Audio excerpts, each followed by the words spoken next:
Selamat datang kembali di program Skakmat, sebuah program di mana saya akan ngobrol utamanya dengan politisi, belajar soal politik. Kadang-kadang ada isu yang memang mesti diperdebatkan.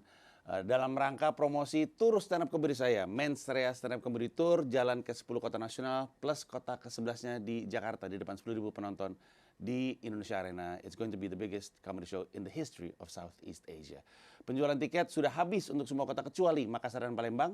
Silakan disikat di menstrea.id. Penjualan Jakarta akan buka kembali di periode normal tanggal 10 Mei 2025. Jam 10 pagi waktu Indonesia Barat, termasuk penjualan tiket live streamingnya dengan harga Rp300.000. Tapi kalau lu punya rekening Bank Saku atau baru buka rekening Bank Saku, dapat potongan Rp100.000, lu cuma harus bayar Rp200.000. Di depan gue adalah salah satu politisi, nggak banyak politisi yang gue bisa bilang gue kenal. Lebih nggak banyak lagi politisi yang gue bisa bilang gue akrab. Kalau yang di depan gue ini akrab bener, celah-celahan. Selalu ngasih waktu kalau gue minta. Itu salah satu ciri khasnya. Selalu ngasih waktu kalau gue minta. Dan tentu kadang beliau sibuk, gue sibuk. Jadwal harus bergeser. Tapi akhirnya hari ini Bang Sandiaga Uno. Terima kasih Bro Panji. For a long time. Bapak selalu ngasih waktu untuk saya. Kadang-kadang ke rumah. Ya ketemu mulu kita. Iya. Baik sekali. Sibuk kelihatannya ya habis dari Amerika Serikat? Dari tour dari Amerika ke China, terus juga sempat ke Middle East ngeliatin topografi ekonomi dunia yang lagi bergejolak sekarang. Wow. Dan ini kita mesti betul-betul hati-hati ya. Yeah. Ekonomi dunia sedang berganti kulit. Very true. Kita harus ahead of the curve, kalau enggak kita bisa jadi korban yang innocent bystanders yang akhirnya ekonomi kita kehilangan banyak peluang dan banyak masyarakat yang kehilangan lapangan kerja. Kelihatannya ancaman yang cukup dekat itu jadi pembicaraan banyak sekali orang belakangan ini. Yep. Kita mungkin sedikit akan menyentuh ke sana, tapi Bang Sandi di Skakmat ini kita kan sambil main catur. Oh siap. Pertanyaan pertama saya dibuka di langkah catur pertama. Okay. Nanti ketika permainan catur selesai, entah itu karena ada yang menang di antara kita atau mesti remis, seringkali kepanjangan ngobrolnya, jadi kita mesti tutup aja. Tapi nanti setelah permainan berakhir, saya punya kesempatan untuk nanya pertanyaan terakhir. Okay. Gitu kurang lebihnya. Nah ini sambil setup aja. Bang Sandi mau putih mau hitam? Saya biasa banyak bertahan, jadi saya biasanya suka dapetnya hitam. Oke, sekarang mau putih aja? Boleh. Oke, siap, silakan. Sambil kita setup caturnya, sambil saya setup pembicaraannya ya. Jadi kurang lebihnya gini Bang Sandi. Gimana Bro? Saya jarang sekali ngobrol sama orang yang merupakan mantan menteri.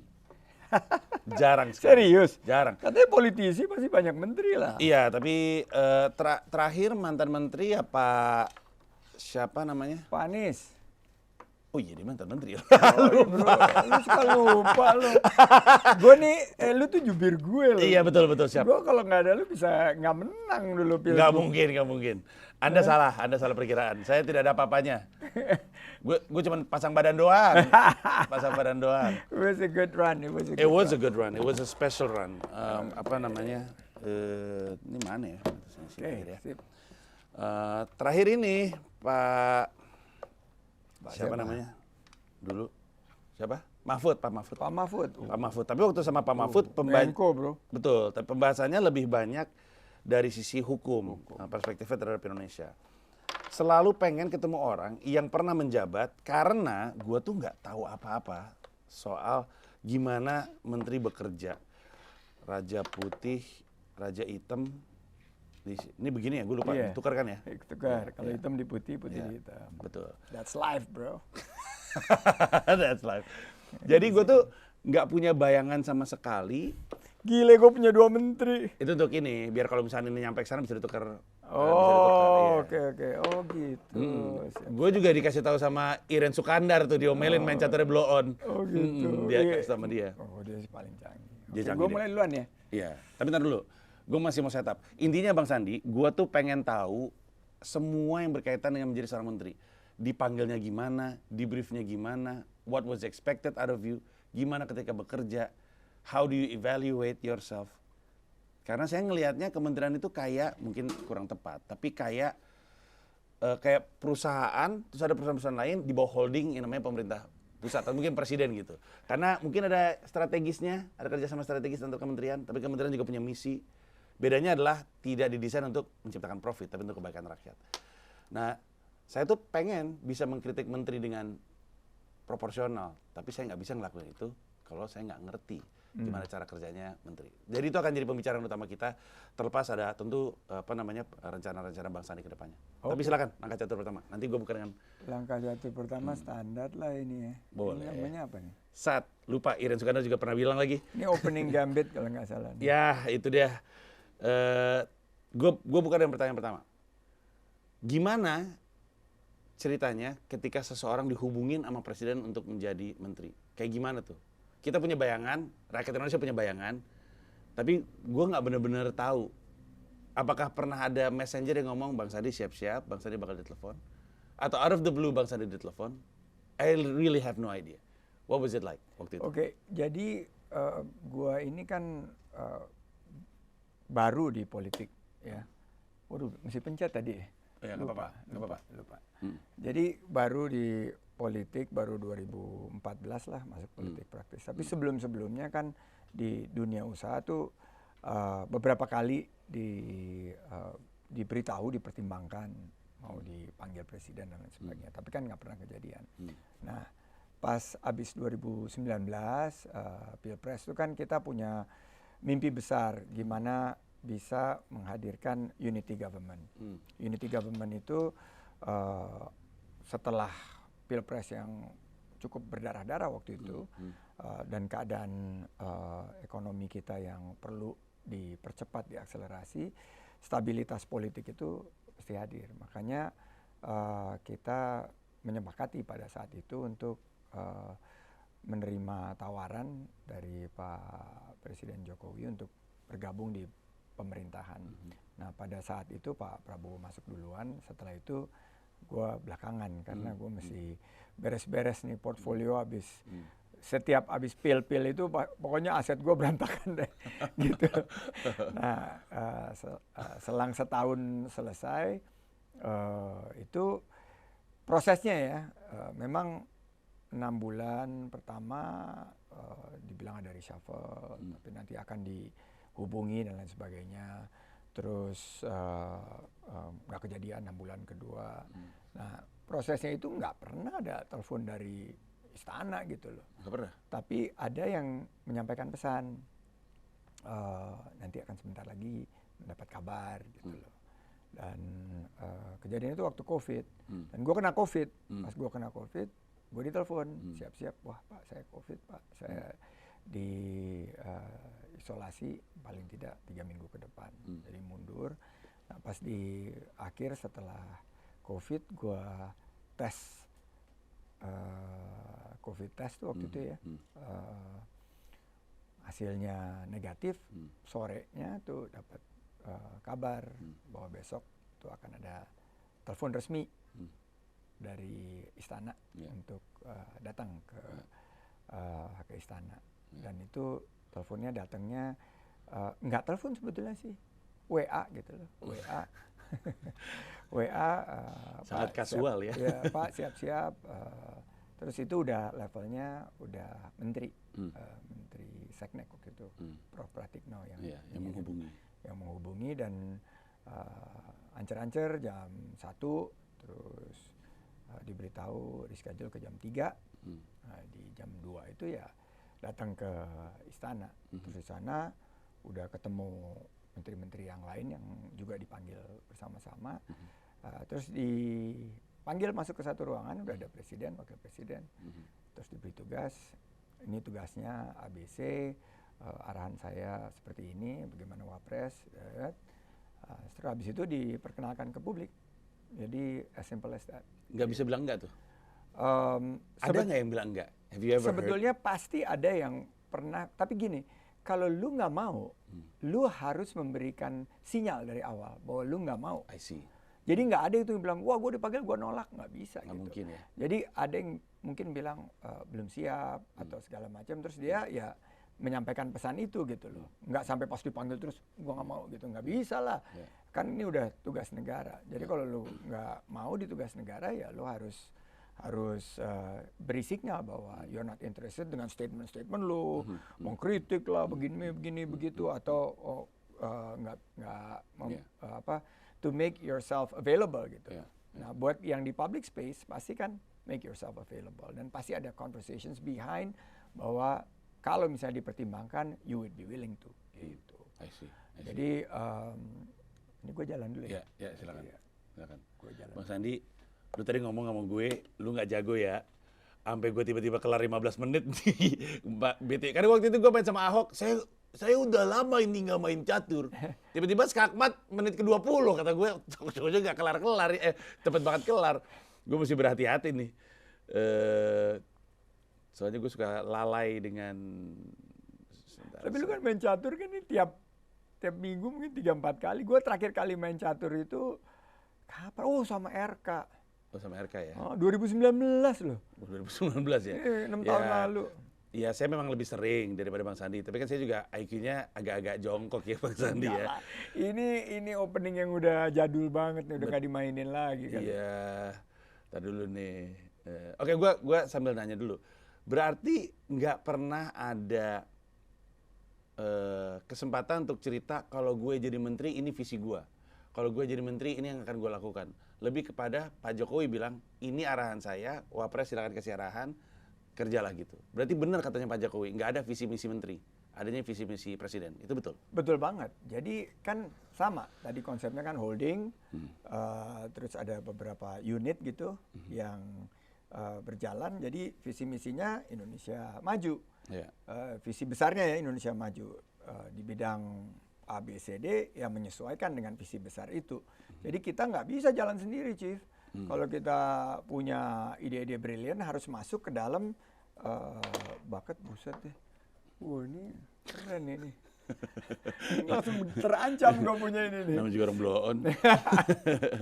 Oke, silakan. Oke, ya kita harus menyesuaikan visinya dengan visi besar itu. Dan nggak bisa lu masuk ke dalam satu kabinet atau dalam satu orkestrasi ini kalau lu punya visi yang lain gitu loh. Jadi makanya memang kita menyesuaikan visi waktu awal kan 2019 itu kan mungkin masih ingat kita memperjuangkan Indonesia adil makmur.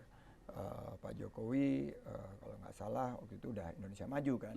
Nah, gimana caranya beberapa program kita yang adil makmur itu bisa teradopsi di situ. Salah satunya yang gue bersyukur banget tuh program Prakerja Plus itu kan kita dulu nyiapin rumah siap kerja kan, dan itu terakomodasi malah terdigitalisasi dengan baik waktu itu. Itu menciptakan lapangan kerja. Terus ada beberapa program-program penguatan yang Pak Prabowo mau banget gitu, seperti pangan, energi, ya itu bisa juga difokuskan. Tapi yang terjadi stabilitas politik, tiba-tiba dari total elektoral yang tadinya ada di dua kubu yang berbeda, kan ini ada walaupun satu dua ada yang mungkin tersempal, merasa nggak happy dengan unity, tapi ini yang sudah terjadi, dan visi presiden waktu itu ya kita harus menyesuaikan. Bang Sandi masih ingat nggak arahannya apa? Ingat, dia bilang gini, saya tahu Pak Sandi sudah memahami pemikiran saya. Ini kita tengah-tengah COVID, pariwisata terpuruk dan ekonomi kreatif juga dalam kondisi yang sangat buruk. Oleh karena itu saya memberikan arahan satu, bahwa persiapkan sektor ini untuk menghadapi COVID secara tangguh. Yang kedua, harus siapkan destinasi baru selain Bali. Karena kita andalan pariwisata itu hanya 3, Chief. Cuman Bali, Kepri, sama Jakarta. Kepri itu as in Batam? Batam dan Bintan dan sekitarnya lah. Itu kalau dilihat pintu masuk pariwisata kita itu cuma 3. 50% di Bali, 30% di Jakarta, 20% di Batam. That's the math. Wow. As simple as that. Terus dia bilang siapkan destinasi baru, dan saya sudah menyiapkan 5 destinasi super prioritas. Danau Toba, Borobudur, Mandalika, Labuan Bajo, dan Likupang. Itu siapin. Nanti pasca COVID ini yang harus menjadi second layer kita untuk menarik wisatawan. Terus ketiga, fokus wisatawan domestik. Yaitu pastikan karena ini COVID, yang kita andalkan adalah ekonomi domestik, wisatawan di sini harus bisa menyesuaikan dengan produk-produk wisata yang baru. Nah dari sini timbullah ide desa wisata, timbullah ide sustainable tourism, quality tourism dan lain sebagainya. Jadi yang terakhir dia bilang calendar of events, harus punya event-event yang mensupport pariwisata dan ekonomi kreatif, kuliner, fashion, budaya, event-event sports, event-event musik, termasuk kalian punya ini event-event yang kita persiapkan waktu dulu untuk large gathering, tapi sesuai dengan protokol COVID waktu itu. Nah, terus Pak Wapres silakan Pak Wapres, tolong diperhatikan juga pariwisata halal dan di Kiai Ma'ruf ya. Ya wisata religi gitu. Siap Pak. Saya tahu Sandi bisa menerjemahkannya. Ya udah, setelah itu langsung diperkenalkan kan kepada publik. Itu forum terjadi barengan sama yang lain Enggak, atau sendiri-sendiri? Sendiri-sendiri. Jadi waktu itu 6 yang dipanggil, 6 menteri. Menteri Kesehatan, Menteri Perdagangan, Menteri Pariwisata dan Ekonomi Kreatif, Menteri Sosial, dan Menteri Kelautan Perikanan. Itu dipanggil dan di brief satu-satu. Jadi pas yang satu dipanggil ya kita nunggu di ruangan holding. Apa yang terjadi dalam sebuah kabinet ketika ada reshuffle?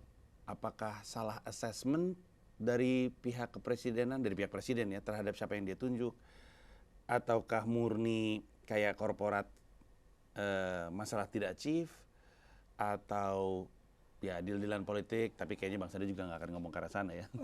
Deal-dealan politik, pasti ada perubahan deal-dealan politik, itu salah satu. Tapi menurut pengalaman gue bahwa ya kan di dalam suatu orkestrasi kan ada juga misalnya nggak cocok, terus performance-nya setelah di-review itu nggak ada perbaikan dan lain sebagainya. Jadi, wih, gila ini. Ini kayak hitam tapi malah menyerang. Jadi mungkin Presiden melakukan assessment berdasarkan pertimbangan, mulai dari pertimbangan politik, kinerja, pertimbangan-pertimbangan lainnya. Akhirnya memutuskan, oke, ini nggak cocok nih, kita harus berganti. Nah itu banyak yang di-trigger politik, banyak yang di-trigger juga kinerja, banyak di-trigger juga persepsi publik gitu loh.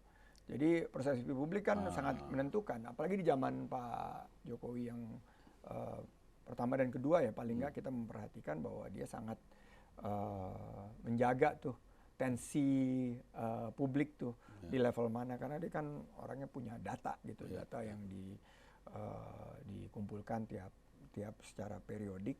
Dia melihat nih bahwa ini menjadi perhatian masyarakat dan ini kita nggak boleh ada kesalahan dan nggak boleh ada persepsi publik yang semakin memburuk, akhirnya menjadi catatan bukan hanya buat sektor itu tapi buat keseluruhan sektor. Wah.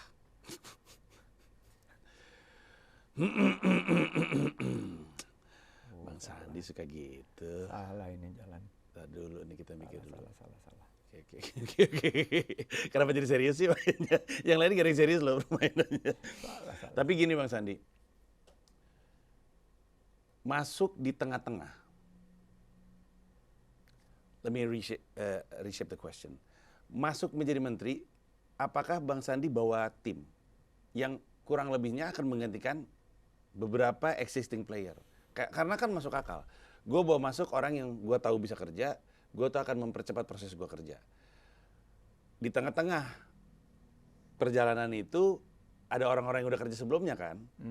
Apakah benar Bang Sandi bawa tim? Ataukah Bang Sandi mau nggak mau itu tim lu kerjalah? Kayak pelatih Manchester United, pemain lu kayak gitu kata pelatih Manchester United, pemain blow on nih kata gue mesti ganti-ganti. Kayak apa tuh ketika masuk? Pengalaman kita kan waktu itu di Pemprov DKI, terus sempat ikut kampanye Pilpres, bekerja dalam suatu orkestrasi yang sangat besar dan kementerian ini jauh lebih kecil dibandingkan Pemprov DKI. Pemprov DKI itu 60.000 chief, Terus udah gitu. Sebentar Mas. Menteri Pariwisata dan Ekonomi Kreatif ya, Parekraf ya. Itu secara tubuh lebih kecil daripada Pemprov DKI? Ya iyalah. Pemprov DKI waktu kita masuk nih 2017 itu hampir 100 triliun anggarannya. Kementerian 4 triliun. Jadi 25 kali lebih kecil. Dari segi jumlah SDM, DKI 60.000 yang melekat, ASN dan lain sebagainya, mungkin 40.000 yang lepas, terus BUMD total itu 120.000. Jadi kalau di-compare sama Kemenparekraf 2.800. Sebentar.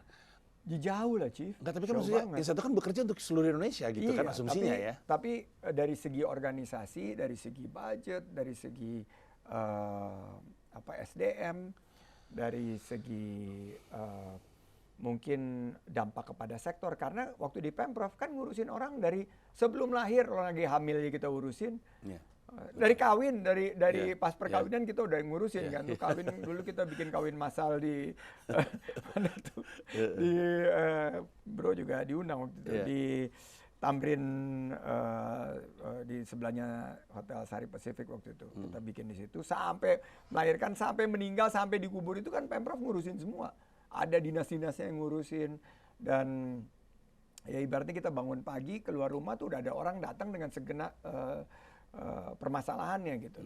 Nah di Kemenparekraf itu kan sektoral, hanya pariwisata ada 13 subsektor, mulai dari penginapan, travel agent, hotel, restoran, kafe dan lain sebagainya, sampai 17 subsektor di Ekraf, kuliner, sampai dengan fashion dan lain sebagainya. Jadi itulah perbedaan gitu.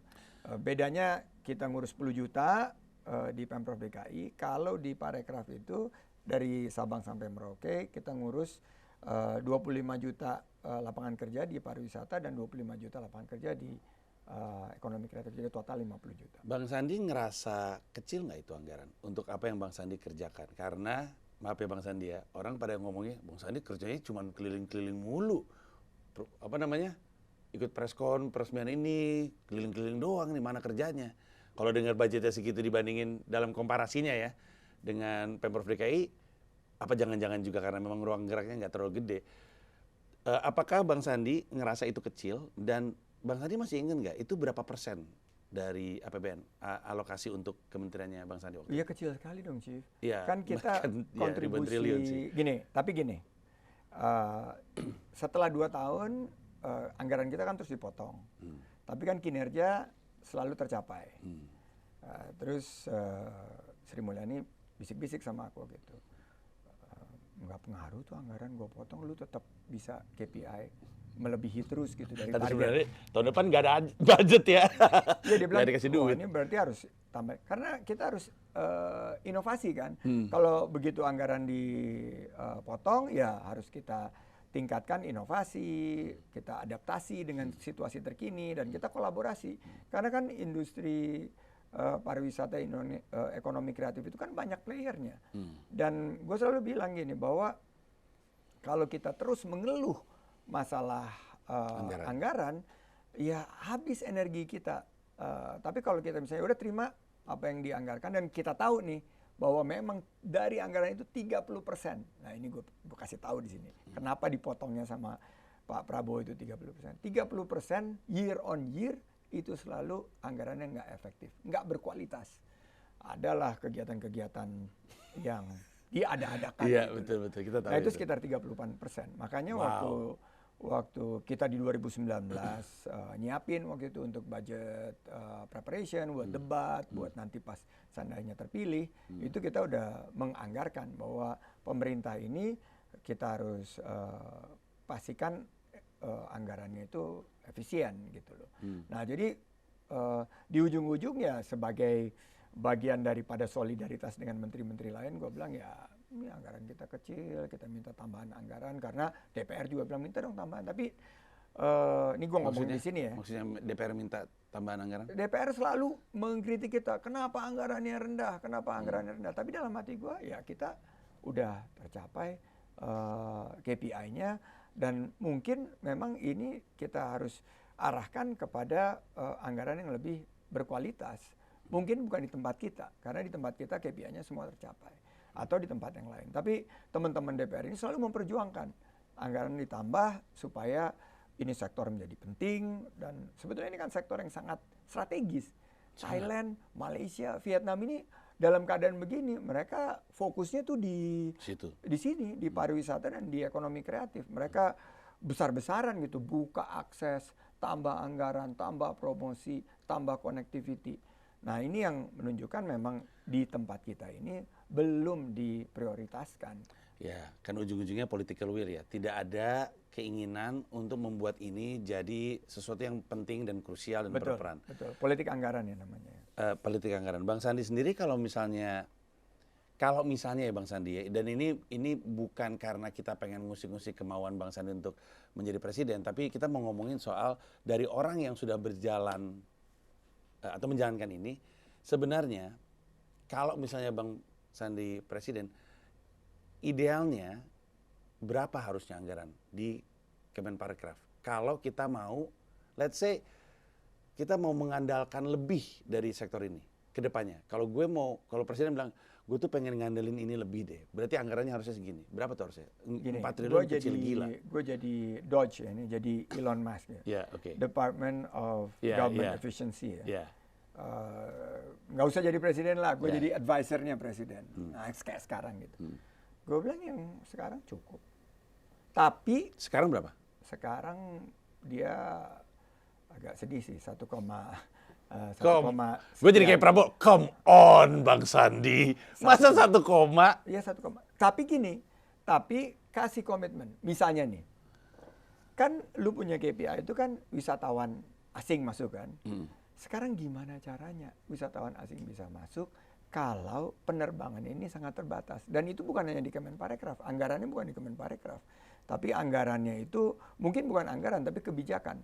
Itu ada di kementerian-kementerian lain ya, Kementerian Perhubungan, BUMN, Kementerian mungkin infrastruktur. Jadi kita lihat anggaran seperti ini, tapi beri dong orkestrasi kebijakan yang menampilkan lebih banyak peluang untuk wisatawan asing masuk. Misalnya, gue tuh ke KLIA kemarin, ke Kuala Lumpur International Airport, mendarat jam 2 pagi dari Changsha, Cina. Ini kota, bukan kota first tier, second tier, ini mungkin third tier, cuman 10 juta. Pesawatnya penuh, mendaratnya jam 2. Kayak pasar di KLIA. Dan itu suasana yang sama gue temui di Thailand, di Vietnam. Jadi mereka itu membuka lebih banyak penerbangan dari negara-negara yang memang banyak wisatawannya gitu loh. Dan peluangnya besar. Kita waktu itu jungkir balik untuk buka penerbangan dari Cina, susah banget. India sama susahnya. Padahal itu 2 market yang paling gede buat kita. Itu low hanging fruits namanya itu. Itu nggak dikerjain. Satu dan lain hal. Nah itu orkestrasinya belum berjalan. Stop. Satu dan lain halnya apa menurut Bang Sandi? Ada kepentingan publik. Misalnya bahwa kalau terlalu banyak dibuka, kasihan dong airline nasional kita. Kasihan dong, ini kan diambil sama semua, enak aja dia dong, gimana kita. Padahal kan orang masuk ke Indonesia itu, dia spend $1.500 sampai $2.000 per kunjungan. Gila. $1.500, $2.000 per kunjungan. Kalau enggak dia pindah ke Vietnam, dia pindah ke Malaysia. Gue nggak perlu berlibur di Indonesia. Mirip-mirip juga kok. Mirip-mirip kalau ke Indonesia nggak ada penerbangannya, gue pilih ke penerbangannya ke tempat lain. Ya Bali punya daya tarik yang sangat luar biasa. Tapi juga gitu, di antara jam 1 sampai jam 5 pagi itu nggak dioptimalkan. Itu misalnya dari segi kalau kapasitasnya sudah maksimal.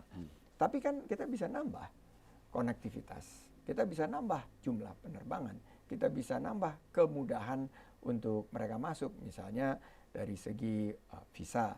Itu kan masih banyak negara-negara yang harus ngurus visanya. Ngurus visa cuma $50. Ini cara, ini ada masuk untuk ngurus visa $50. Tapi kalau misalnya orang bilang, capek, ke Indonesia mesti pakai visa, ke negara lain nggak perlu. Malaysia sama Thailand kan buka. Dia ke sana spend $1.200. Kita cuma dapatnya $50 kalau dapat visa. Sementara kalau kita bebaskan, untuk reciprocity-nya kita bisa hadirkan gitu, ini bisa dapat 1.900 sampai 2.200 US dollar per pax. Berapa coba Chief?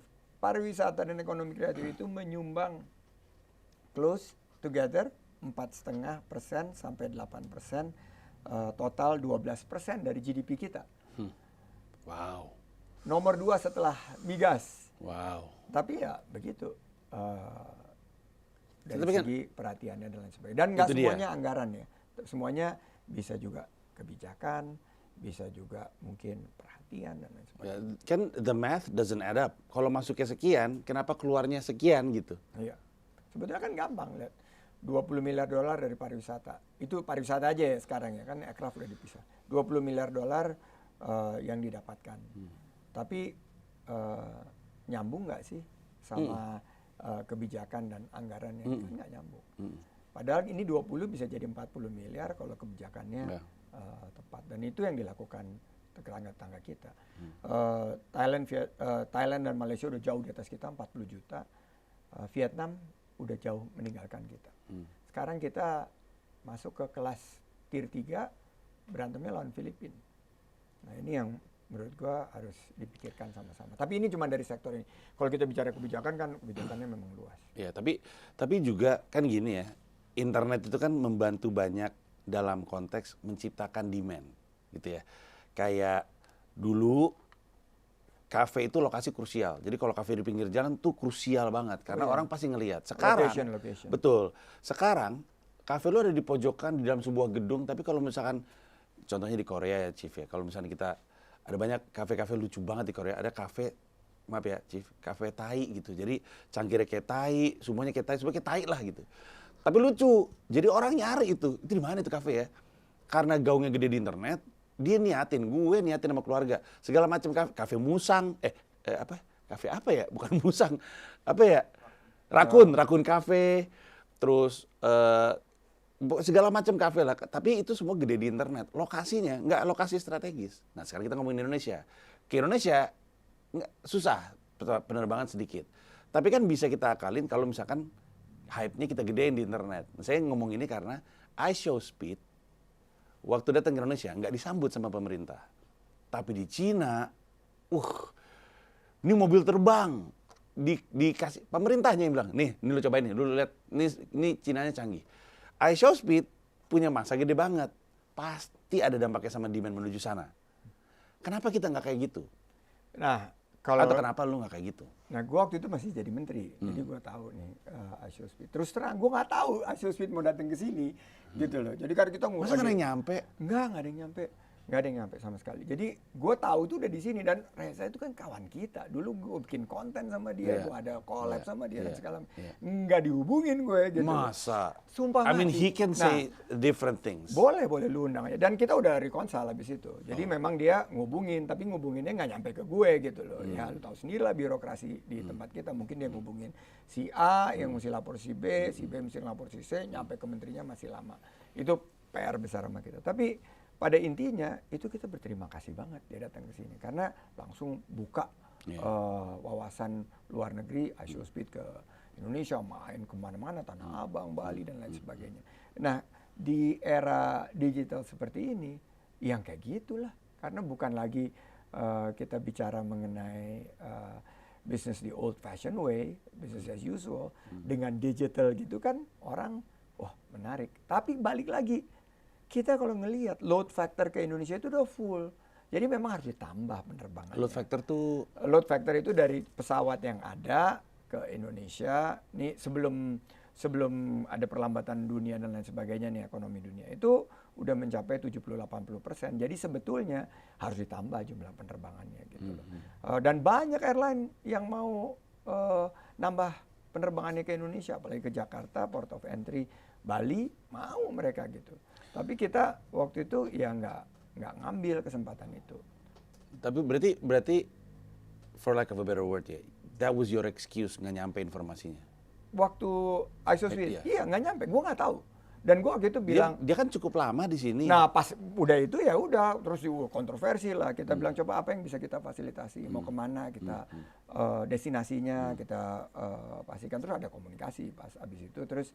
Terakhir itu kan dia mau ke Jayapura nggak jadi tuh. Nah ke Jayapura itu gue taunya udah telat juga dia itinerary-nya ke Jayapura. Karena kan Jayapura itu masuk ke teritori pariwisata yang sangat unik waktu itu, karena ada pariwisata berbasis alam, ada berbasis budaya, ada desa-desa wisata segala macam. Nah, tapi at the same time kondisi keamanannya juga harus diperhatikan. Nah, pada saat itu koordinasinya udah terlambat. By the time dia nggak keluar izinnya ke sana, ya kita nggak bisa berkoordinasi gitu. Tapi itu memberikan pelajaran kepada kita di kementerian. Kita nggak bisa nunggu bola lagi, nggak bisa, oh kita harus dihubungin. Enggak, kita harus maintain hubungan-hubungan gitu sama apa yang ada di dunia itu, di channel itu, yaitu para konten kreator. Ya. Nah itu yang harus jadi PR sekarang. Tapi ya dengan, ya maksudnya gue nengok ke belakang, mungkin Arab sebenarnya punya akses juga ke Bang Sandi ya. Sangat punya. Orang gue pas udah ribut itu gue WA dia langsung. Iya. Cuman dia emang juga nggak mau, tapi rakyat yang kemudian menilai mana dibantuannya. Kayaknya karena gue waktu Komodo, jadi waktu tahun 2022, ini kan masih pandemi nih, Chief. Gue bikin show kan di Istora Senayan Jakarta, 7.500. Itu gede banget itu. Iya. Dan gue juga nggak reach out ke lu. Karena di satu sisi gue males juga kayak dianggap minta backingan gitu. Iya. Jadi gue coba untuk jalanin seperti yang pemerintah bilang aja. Gue lakuin semua yang gue nggak. Penonton gue ribet banget sih nonton acara lu, jadi malas gitu. Berarti lu nggak usah nonton gue. Gue ikutin maunya pemerintah. Mungkin situasinya kayak gitu juga kali ya. Mudah-mudahan. Arab bisa aja kalau dia mau, tapi dia malas lah gitu. Iya. Dan pada akhirnya. Dan mungkin juga dia berpikir gini, ribet lah sama pemerintah. Gitu. Mungkin gitu. Gitu. Gue kenal menterinya tapi adalah. Iya. Gitu. Ya, dan buat gue, ya. Ini juga jadi reflection sih buat gue bahwa ya kita harus jemput bola gitu. Kita nggak bisa lagi nunggu difasilitasi memfasilitasi berdasarkan permintaan gitu. Tapi kita harus ke depan gitu, kayak Thailand waktu White Lotus kan. White Lotus ya yang apa tuh seriesnya. Gua kurang tahu lagi, HBO Max, rocker lu. Itu yang ini baru. Jadi dia itu open up, dia mau bikin di Bali gitu. Begitu gue tahu, kita langsung approach dong ke Bali. Terus dia ya seperti pebisnis lainnya, oke, what can you give us gitu loh. Kita bisa kasih ABCD, fasilitasi, kita masih bantu akomodasi, perizinan dan lain sebagainya. Thailand bilang, gue juga mau Thailand aja. Thailand bisa kasih ini plus cash up front. Selesai lah, kita nggak bisa bersaing karena kita nggak punya budget untuk beli production itu untuk datang ke Indonesia. Itu kejadian nomor satu. Nomor dua, waktu Ticket to Paradise si George Clooney sama Julia Roberts kan. Itu film tentang Bali, bro. Tapi karena waktu itu menteri kita juga sahabat gue, Pak BGS, nggak ngasih orang yang non-fact ke sini karena orang-orang Hollywood banyak yang non-fact kan. Non-fact, ya. Nggak divaksin dan nggak percaya lah sama vaksin-vaksin ini. Ya, banyak banget gitu. Ya. Gue nggak bisa kasih akses orang dari luar ke sini. Ya udah, akhirnya mereka shoot di Brisbane. Things like that itu kadang-kadang memang ya lost in translation aja. Jadi buat kita pelajaran dalam ini ya, mana prioritas kita. Waktu itu kita prioritasnya penanganan COVID, terus waktu itu kita prioritasnya mungkin nggak ada dalam anggaran yang bisa menarik begitu banyak production untuk masuk ke Indonesia. Padahal kan kalau production di sini kita tiba-tiba udah terpromosikan gitu loh destinasi kita. Dan gue nggak usah taruh budget untuk iklan di Times Square atau di mana-mana. Orang nonton filmnya udah bilang, wah Indonesia keren banget gitu. Dan dengan segala hormat, Orang di Times Square nggak peduli iklannya ada di Times Square sih. Iya sebetulnya. Iya, cuman orang-orang kita aja, iklan kita ada di Times Square gitu. Mereka nggak peduli, iklan semua itu isinya. Gue minta maaf karena tadi gue potong penjelasannya Bang Sandi, karena Bang Sandi lagi ngomongin soal anggaran kan. Gue lagi ngomongin soal masuk di tengah-tengah, ada kementerian lagi kerja, Bang Sandi masuk di tengah-tengah. Bagaimana proses transisinya? Itu dia mungkin pertanyaan gue. Gue beruntung ya bahwa, sorry. Oke, aman. Gue beruntung karena Wisnu Tama waktu itu udah bekerja sekitar setahun dengan wamennya Angela tuh udah nyiapin beberapa program-program di awal COVID, dan waktu itu mereka lagi berjibaku lah menghadapi permasalahan COVID, dan yang paling mereka fokuskan waktu itu kan gimana bantu industri kan dengan ada program-program seperti staycation. Terus para nakes, petugas medis itu kan hotel-hotel pada kosong diisi buat mereka istirahat supaya mereka menghasilkan revenue buat hotel. Yeah. Terus ada juga program sertifikasi CHSE gitu, itu gue lanjutin. Jadi semua program-program yang bagus ya gue lanjutin, dan yang belum ada ya ditambahkan. Jadi gue pengen tuh sebetulnya konsep continuity di setiap pergantian kepemimpinan itu nggak mengubah priority, bahwa priority itu kan udah satu visi Indonesia maju, prioritinya jelas. Jadi jangan ganti menteri, ganti priority, ganti pemerintahan, ganti kebijakan gitu kan, bingung pelaku industri. Nah ini yang PR sih buat kita juga. Kemarin ini kan antara Pak Jokowi ke Pak Prabowo, itu kan juga continuity mestinya kan. Mestinya. Bener nggak bro? Yeah. Continuity kan, itu yang di-advertise kan, keberlanjutan gitu. Ini yang mesti dipastikan bahwa para pelaku ekonomi, masyarakat tahu, ini melanjutkan. Tapi PR daripada kita, narasinya itu jangan sampai, berubah pimpinan ya, berubah juga kebijakan, ganti pemain dong, ganti kebijakan dong, kan kita pemimpinnya udah ganti. Nah yang seperti itu yang berhasil dihindari oleh Vietnam, berhasil dihindari paling tidak oleh Thailand dan Malaysia. Itu kan berganti-ganti juga kepemimpinannya, tapi kebijakannya mengenai misalnya ekonomi kreatif, kebijakannya mengenai ekonomi secara keseluruhan itu nggak berubah. Gue berasumsi kalau ada sebuah kementerian yang anggarannya kecil, ya, harus kita akui anggarannya memang kecil ya Chief. Anggarannya kecil itu karena nggak terlalu banyak pihak peduli sama kementerian ini, sehingga nggak terlalu banyak diganggu, nggak terlalu banyak kepentingan. Kita bisa asumsikan kementerian yang penting untuk banyak pihak pasti banyak utak-atiknya, sehingga ya bisa dibayangkan gonta-ganti juga lah. Kayak contohnya pendidikan aja, kemarin baru aja diumumkan bahwa akan balik lagi jadi IPA, IPS dan sastra. Balik lagi, lama-lama balik ke si Penmaru nih Bang Sandi.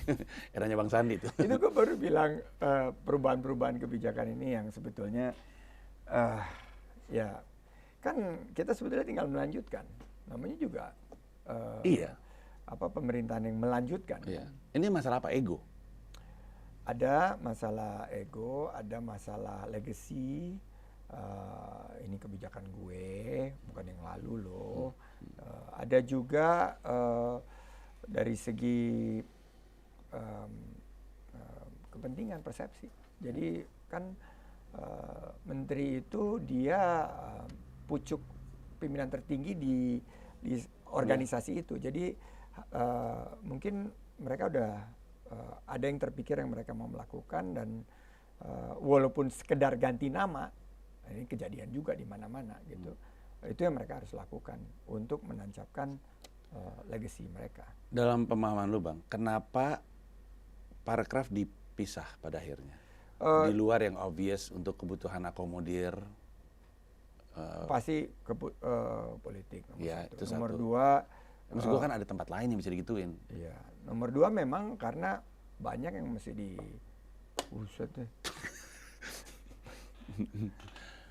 banyak yang mesti ditampung kan.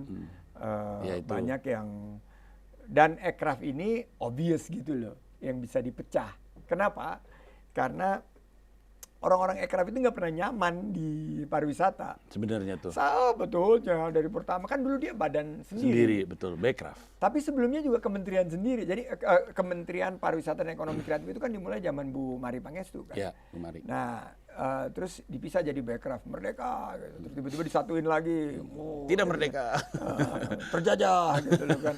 Kan lu udah kelihatan tuh SDM segala macam, orang-orang yang bersatu, siapa yang kuasa ini dan lain sebagainya. Jadi itu obvious karena aircraft juga dari segi kontribusinya kepada ekonomi tinggi sekali, Chief. 7,8%, kita nomor 3 di dunia kan. Gue udah sering cerita nih ke teman-teman stakeholders, karena di atas kita tuh cuma Amerika sama Korea dari segi kontribusi terhadap GDP. Berarti kita ini bukan kaleng-kaleng. Aircraft ini ya memang kalau mau dibuat ada yang paling obvious untuk jadi kementerian dan badan sendiri ya aircraft gitu loh. Jadi itu landasan teknokrasi yang melandasi. Tapi kalau gue waktu itu terpikir kan, karena gue orangnya efisien kan, gue justru melihat mestinya kalau gue waktu itu dapat kesempatan untuk lanjut, bukan lanjut lah, memberikan advice, karena gue pada saat itu udah tahu gue nggak lanjut, orang gue di tempat lain saat berjuang kan, gue tiga-tiganya udah pengalaman nih bro. Gue sama Pak Anies pernah berjuang, sama Prabowo pernah berjuang, terakhir gue kan sama Pak Mahfud sama Ganjar kan. Iya bener lagi, lucu banget lagi. Terus ngarep ikut-ikutan ya gila aja lah. Gue kan tahu juga patsun politik bro.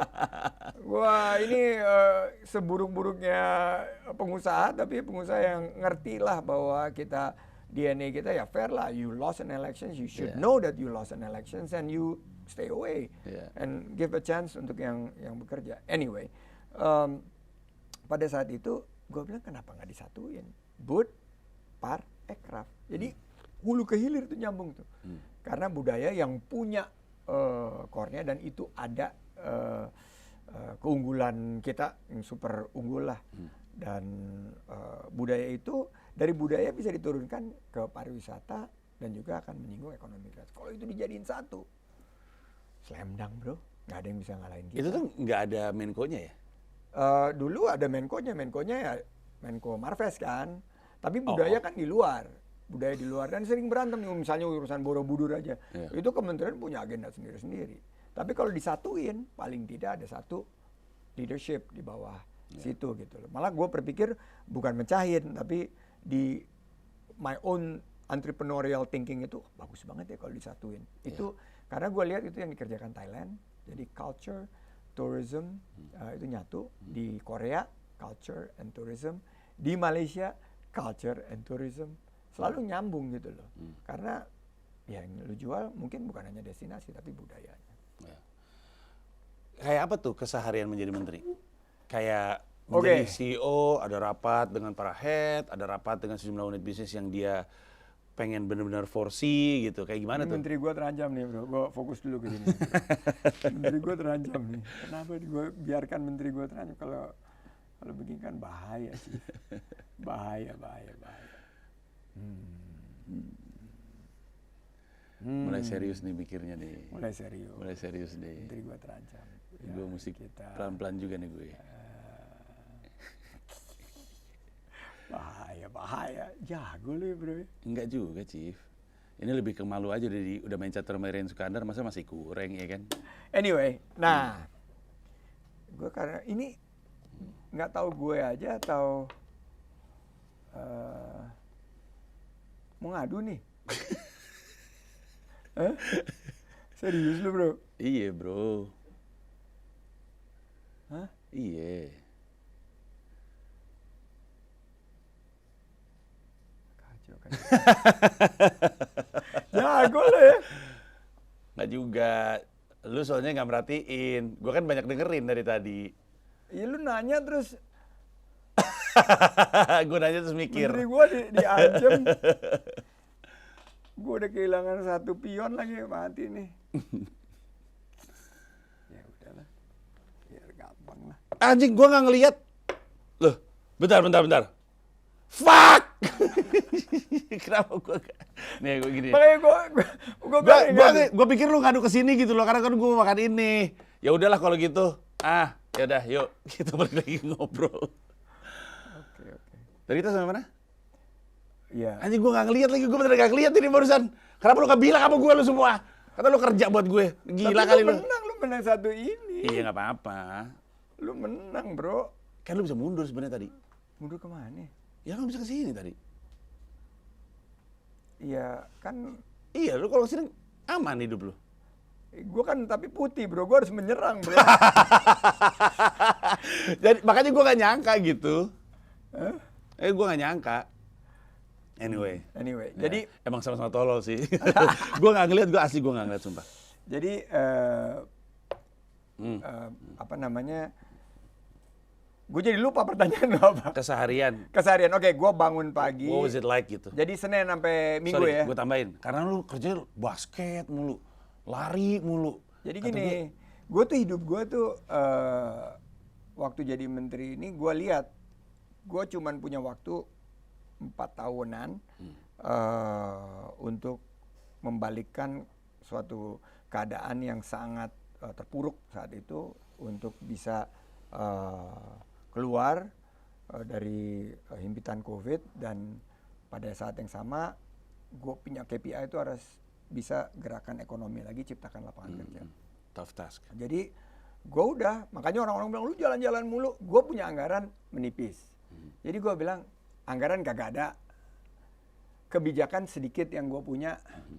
Akhirnya gue fokus di kehadiran, karena begitu gue hadir itu semua orang ekonominya lebih bergerak, karena nomor satu mereka pemerintah daerahnya juga jadi concern, terus datang juga para pelakunya bergerak. Setiap kali gue kunjungan ke dalam suatu daerah, terutama destinasi wisata, itu bergerak kan, terus kita promosikan. Semua itu rata-rata yang gue kunjungi, gue kan matriksnya gue hitung bahwa dengan begitu, dengan anggaran yang sangat tipis, gue bisa naikin kunjungan sampai 30%.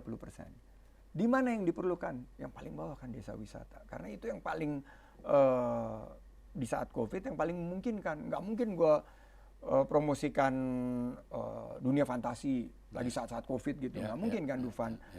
Jadi ya udah ke alam terbuka, terus mungkin glamping, work from destination, yang gitu-gitulah.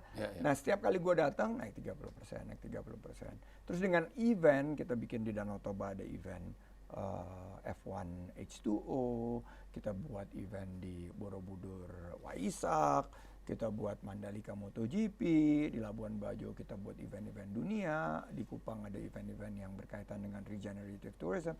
Ini naik semua gitu loh.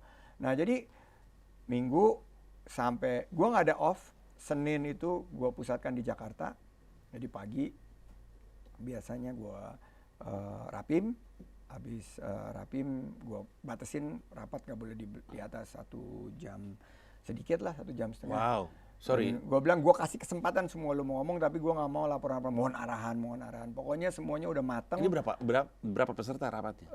Rapim itu kan kalau misalnya semua deputi dan direktur pada saat itu ya totalnya sama, ada kita kan ada Poltekpar juga kan. Total sama badan otoritas semua tuh pesertanya 100 lah gitu. Sejam meetingnya? 100, ya sejam. Gue kasih kesempatan, gue bilang oke, lu meetingnya ini setiap orang kalau deputy level 7 menit, kalau direktur 3 menit. Jadi itu cuma lapor aja? Kalau lu nggak bisa selesai 7 menit, berarti lu belum melakukan pekerjaan lu dengan baik. Wow. Karena lu harus, dan beberapa rules yang gue bilang bahwa harus ada 24-hour rule, harus ada. Apa tuh? Jadi kalau orang datang ke lu tuh harus jawab dalam 24 jam. Kalau enggak, gue langsung escalate ke gue yang ngejawab gitu. Jadi karena semua sistem itu, mau itu chatbot, mau itu email, dan lain sebagainya, WA dan DM itu semua harus dijawab. Karena kita harus responsif kan, kita harus be urgent gitu loh. Itu yang gue jalan. Jadi Senin gue rapim, terus kegiatan-kegiatan audiensi, dan gue bilang, gue nggak mau deh audiensi, dan ini aduh jadul banget. Kita ganti. Itu apa sih by definition? Datang, ya soan. Orang datang gitu. Terus ya melaporkan segala macam. Gue bilang gini, audiensi kita ganti sama aktivasi. Karena I need to activate industrinya gitu. Jadi setiap datang itu udah harus ada satu yang diketok gitu loh. Jadi jangan ketemu gue untuk ketemu lagi gitu. Ketemu, decide, jalan. Jadi aktivasi. Selasa itu, gue mulai dari jam 5 pagi udah nggak di Jakarta.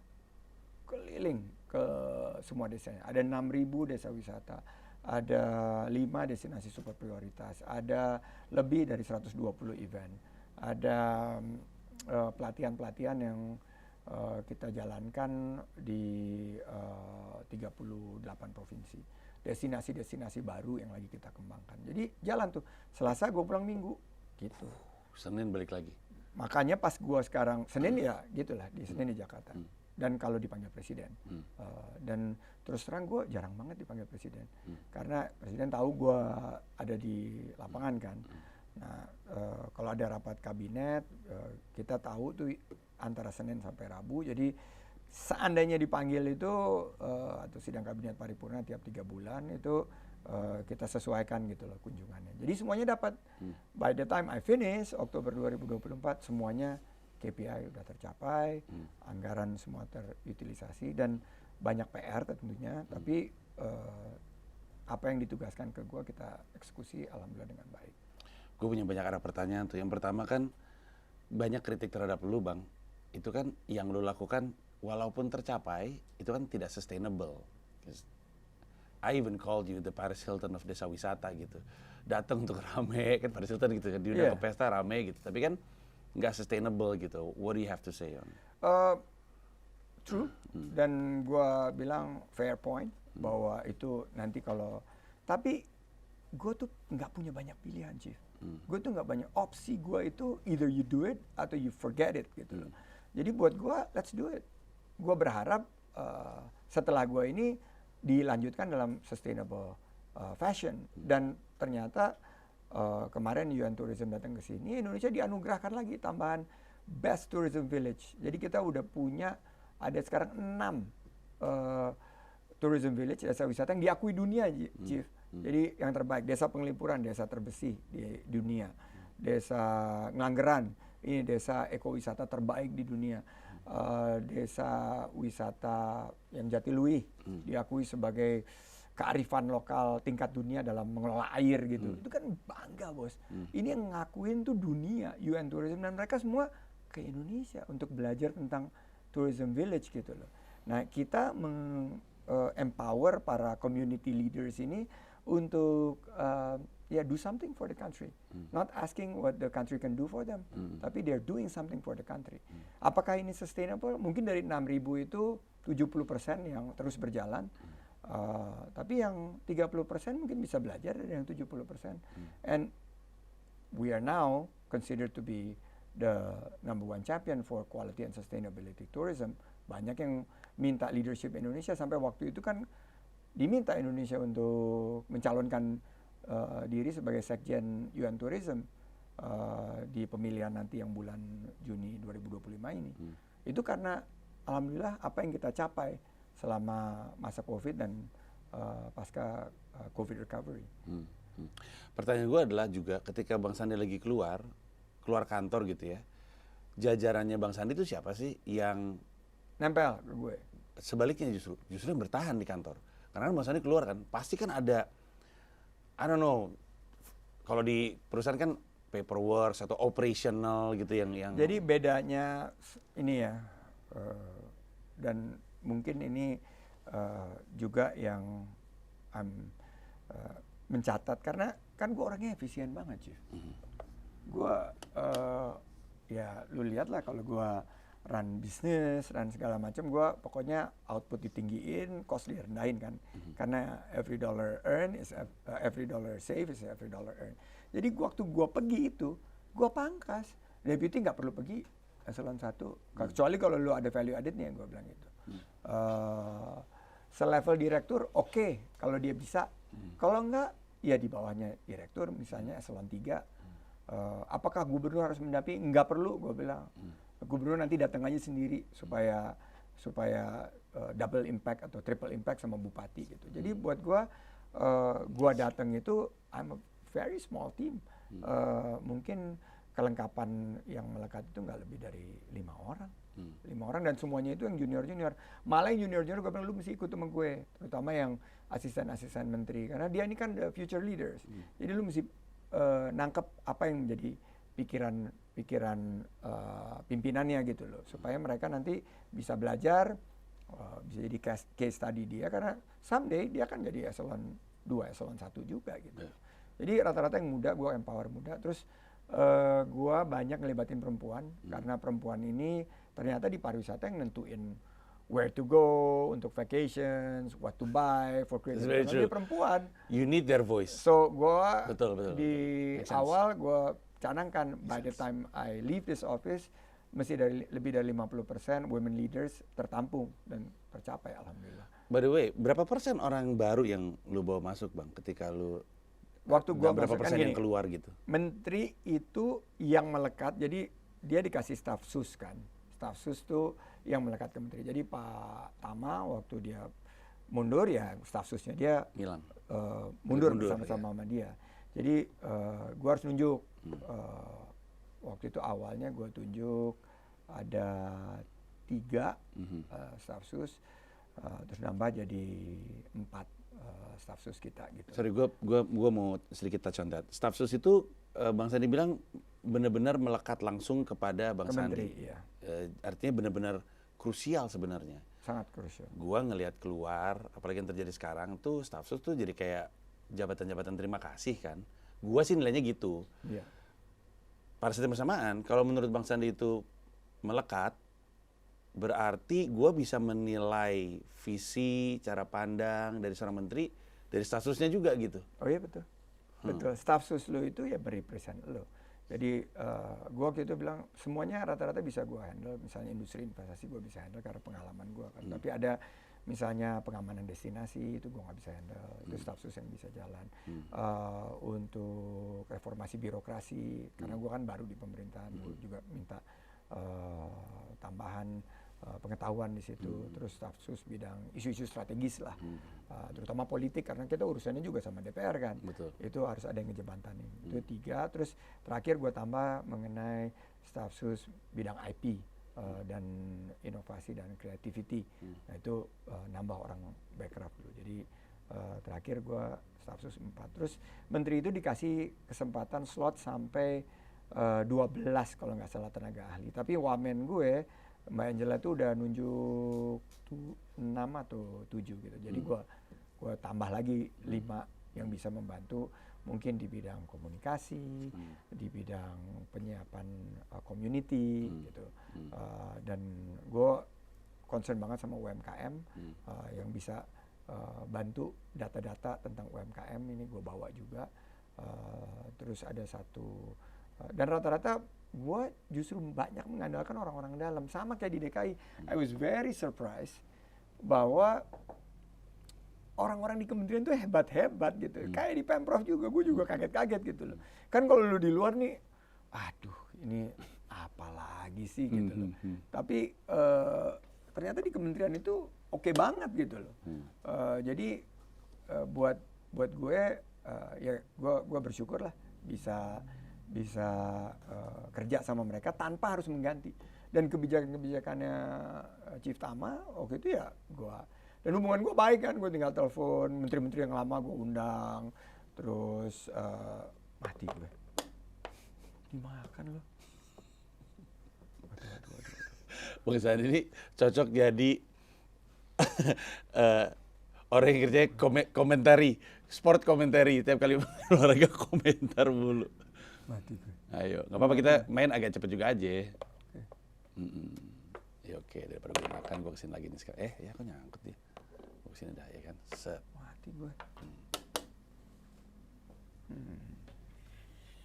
Ya gitu bro jadi. Semakin terbuka posisi kanan gue.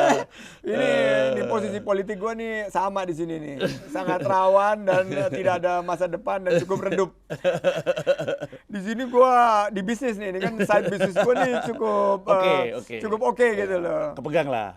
Kepegang emang gue gue tuh bukan politik sih. Interesting sih. Mati gue ini. Aduh. Kita juga mesti agak lebih cepat main. Kita udah sejam loh. Udah sejam nih. Gila ya. Gila. Ngapain nih orang? Ya udah, gue sebetulnya nggak tahu juga ngapain ke sana, tapi kan kita mesti jalan. Iya. Oke, gue mau lanjutin pertanyaan terkait kementerian deh. Kan gue sebenarnya masih pengen nyentuh banyak hal, tapi oke, ini menuju pertanyaan yang putarannya di kementerian. Sekarang Wamen itu Wamen itu kan jabatan yang relatif baru, Bang Sandi. Would you agree? Agree. Dan Wamen itu selalu dilihat sebagai ya pengakomodiran lagi. Iya. Ya kan, bahkan Bang Sandi kalau gosipnya mah menurut keyakinan saya nih. Sekarang nih yang terjadi sekarang. Kalau menterinya orang Prabowo, Wamennya orang Jokowi. Oh gitu ya? Iya. Kalau orang Jokowi jadi menteri, dititipin Wamennya orang Prabowo. Jadi ada kayak lihat-lihatan, saling ngawas dan segala macamnya. Terlepas dari itu betul atau tidak. Gue nggak pernah kepikiran tuh gitu tuh. Iya. Menurut lu Wamen ini emang penting banget ya? Sampai harus ada. Nggak tambah banyak kok. Kan kita tahu ya, I have a joke in my show, Mensrea, bahwa gue yang jalan sekarang, buru-buru banget. Udah tahu nih gue geraknya kemana nih. Saya kabur. Ini mau kemana Anda? Ini dulu saya bingung nih, sebentar. Dia antara makan ini, makan ini, gue bisa makan. Dia kesini, makan gue. Gue taruh aja di situ. Gitu. Establish. Iya, establish. My position. Establish ya. Gue harus ingat ilmu dari Iren Sukandar. Gila, dia jago banget ya. Enggak, Chief, santai aja. Kita ke sana. Gimana sih caranya? Kita nih kayak laki-laki tuh nggak bisa multitasking ya. Kalau perempuan itu bisa ambil jalan ini, dia bisa ambil ngobrol. Bisa. Gue juga nggak bisa. Kalau kita nggak bisa. Gue nggak bisa. Gue kalau lagi mikir ini nggak bisa ngomong. Ya udah, gue beragak gila aja dah tuh. Wih. Lucu banget Bang Sandi. Kita harus ada kompilasi. Wih, wah, wih gitu tuh. Gua makan harus ada. Sat, oke. Das, oke. Nah, tuh. Oke. Keren. Main gila aja kita sekarang. Kayaknya nggak cukup. You were saying about menteri kepake atau enggak? Wamen, sorry. Wamen. Ya, untuk nambahin karena waktu gue, Wamen sangat berguna. Sebagai? Lu punya staff sus untuk membantu urusan lu sendiri? Gini, staff sus tuh urusannya lain. Dia nggak punya, ya waktu itu Wamen gue punya posisi kan, partai ada, bisnis group gede, media punya, terus sangat strategis. And she's very smart gitu loh. Jadi sangat berguna buat gue. Apalagi kalau urusan-urusan yang berkaitan dengan industri, investasi, dia ngerti banget kan, karena pernah jadi pimpinan di perusahaan. Jadi itu dia bisa jalan. Tapi kalau urusan desa wisata di tempat-tempat yang bisa dia kunjungin. Tapi kalau misalnya berkaitan dengan misalnya nih ekonomi kreatif, media, ya dia jauh lebih jago lah daripada gue. Nah itu ngebantu di situ. Dan pasti seperti yang lu bilang, ada akomodasi politiknya. Nggak mungkin nggak ada akomodasi politiknya gitu loh, Chief. Jadi menurut gue, apakah posisi Wamen itu strategis, ditimbang-timbang dari masalah politiknya, ditimbang-timbang dari masalah karena Wamen itu juga kesian juga di tugasnya itu. Wamen itu kalau dilihat dari job desk-nya membantu menteri, bro. Iya, betul. Sama. Apa yang ditugaskan? Wapres juga tugasnya membantu presiden. Nggak ada definisi jelas. Nah, gue pernah wagub, bro. Iya. Gue punya job desk itu cuma 4. Cuman 4 gitu, membantu gubernur saat ditugaskan, mewakili gubernur saat gubernur tidak ada di dalam kota gitu loh. Terus ada mewakili dalam tugas-tugas yang berkaitan dengan ini. Jadi sangat terbatas memang. Dan ini ya bentuknya kayak lebih ke very ceremonial. Yeah. Tapi you either choose it to be very ceremonial atau enggak. Waktu gua sama Bro Anies itu kan gue dikasih kebebasan akrobat. Gila, saking canggihnya akrobat, akhirnya gue kelempar sendiri kan. Jadi saking koprol kemana-mana, gue akhirnya jatuh sendiri gitu. Iya. Itu ada cerita sendiri. Nah, tapi pada intinya ya waktu gue ngelihat, karena gue pernah jadi wakil, gue kasih kesempatan. Angela kalau mau mengambil ini, please do so. Gue nggak ada jangan lu ini jangan. Tapi basically take your initiatives. Malah Waktu acara World Expo di Dubai, she takes the lead.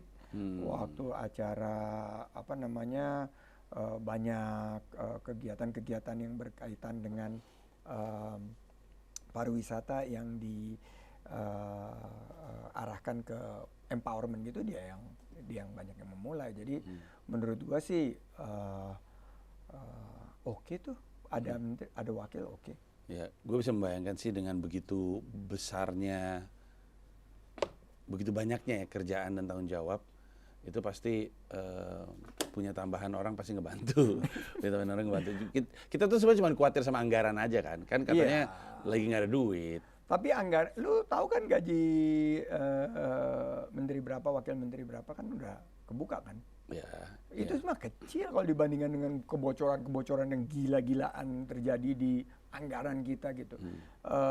Menteri mah relatively bisa ditakar gitu loh. Oke lah, ini untuk malah kadang-kadang kalau lu mau jalan serius kayak gua waktu itu, ya banyak nomboknya gitu loh. Wamen gua rasa juga banyak nomboknya.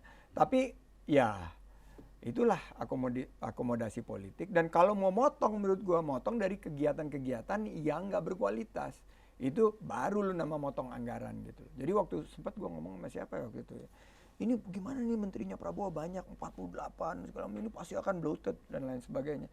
Gua bilang kuncinya bukan di jumlah menterinya, kuncinya dari total anggaran semua lu potong 30%. Nah itu pasti akan tercapai equilibrium baru. Dan sayangnya memang yang dipotong itu kayak di kejadian paling nggak di beberapa sektor itu yang lebih banyak public service yang malah kepotong gitu loh. Yang mestinya dipotong benar kayak perks-nya pejabat kementerian itu malah banyak nggak disentuh. Ya itu menarik sekali kan, karena kan perks-nya menteri di Indonesia itu unheard of. Di negara lain banyak perks-nya menteri kita yang nggak ada di negara-negara lain. Iya. Lu sendiri ngerasanya gimana? Bener. Banyak banget yang nggak perlu. Rumah, mobil. Rumah, kalau yang tinggal di Jakarta ya udah pasti punya rumah lah. Iya makanya.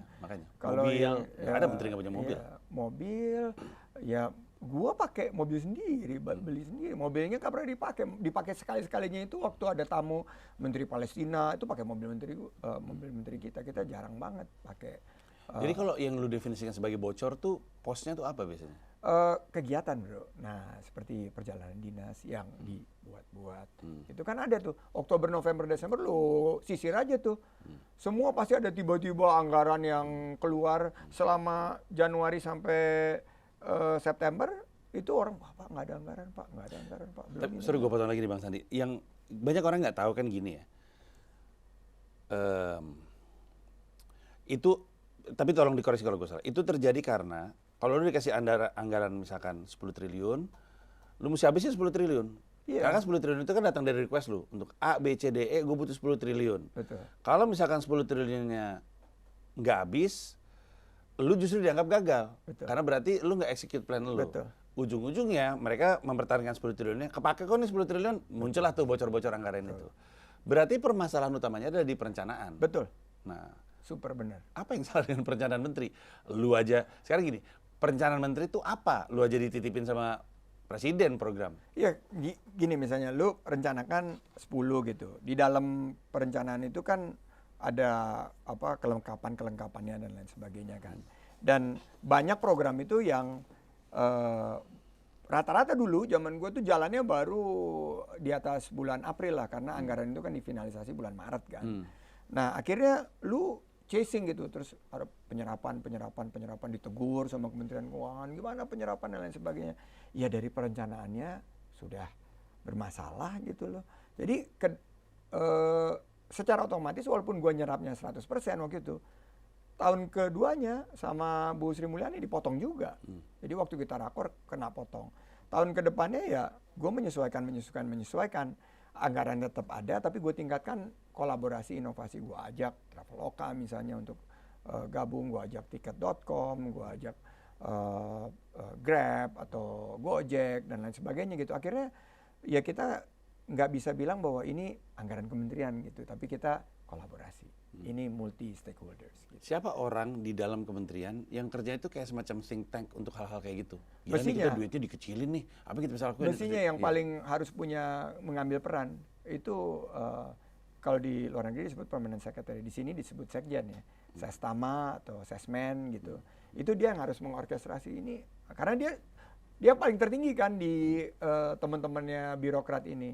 Dia yang paling tahu nih perencanaan keuangan, dia tahu mengenai kedeputian, dia tahu mengenai ya istilahnya jeroannya dari kementerian itu ada di sesmen. Dan dia siapapun menterinya berganti, mereka ini kan tetap birokrat. Dia bilang you come and go every 5 years, maybe every 3-4 years ganti menteri. I'm gonna be here forever. So I need to make sure ini jalan sesuai dengan birokrasi yang sudah dicanangkan. Kita banyak ngomongin soal menteri, cara menteri bekerja, efisiensi dan segala macamnya. Bang Sandi di luar pemerintahan sekarang melihat pemerintahan sekarang dan jumlah menteri yang banyak sekali, ya dipecah-pecah dan segala macamnya. What's your biggest, critic if you want to use that word? Narasi mesti dibenahi. Maksudnya gimana? Narasinya itu yang harus paling pertama dibenahi itu adalah semuanya harusnya bekerja sesuai dengan visi besar presiden. Dan karena gue pernah jadi jubir, lu kan jubir gue waktu itu. Kalau gue dulu jubirnya Prabowo. Lumayan lah, gue oke lah dikit. Gue bisa baca, gue baca banget bukunya dia, Paradoks Indonesia. Jadi semua kebijakannya dia itu ya nggak ujuk-ujuk, udah pernah dia omongin dulu dan dia udah nyalon berkali-kali kan. It's not something new. Jadi lu nggak usah kaget-kaget, tinggal lu sesuaikan dengan visi besarnya dia di masing-masing sektor lo. Komunikasi publik harus jauh diperbaiki gitu. Nah, yang beda juga sekarang ini komunikasi publik dari setiap menteri. Setiap menteri kan gini kan, you cascade down. Jadi pertama leaders. Prabowo ini nggak pernah loh ada presiden di era modern yang mendapatkan approval rating di atas kok ke situ loh. Di atas 80%, bro. Nggak ada. Nggak ada. Pak Jokowi 2 periode, Pak SBY 2 periode. Itu yang at least yang gua hitung ya. Itu nggak ada. Pak Prabowo ini 80%. Berarti approval rating at his level itu tinggi. Tapi begitu lu cascade ke pemerintah itu a sudden drop of 20 points. Jadi 60. Begitu untuk kebijakan, dari pemerintah diturunkan kebijakan, turun lagi another 40. Jadi before kebijakan dibuat itu masyarakat udah skeptis, terutama masalah ekonomi karena ada geopolitics, ada trade war dan lain sebagainya. Jadi ya lu hati-hatilah dalam berkomunikasi publik karena lu udah tahu the odds is against you. Nah, gimana? You have to lean towards yang punya 80%. Ya Prabowo, lu ngertilah apa cara berpikirnya dia dan lu coba telurkan dalam komunikasi lu kepada your stakeholders. Itu mungkin yang perlu kita lakukan sehingga nanti lu nggak dianggap bahwa ini ganti presiden, ganti kebijakan, ganti ganti pemerintah, ganti arah, ganti menteri, ganti priority. Waduh, kok situ lo? Ini nggak ada mikirnya kok, terus udah gitu? Ini Irene yang ngajarin lo ya? Tapi saya juga murid yang tolol kan. Ini kok gue ngaco ya, posisi gue mesti nyelamatin raja ya? Aman aja.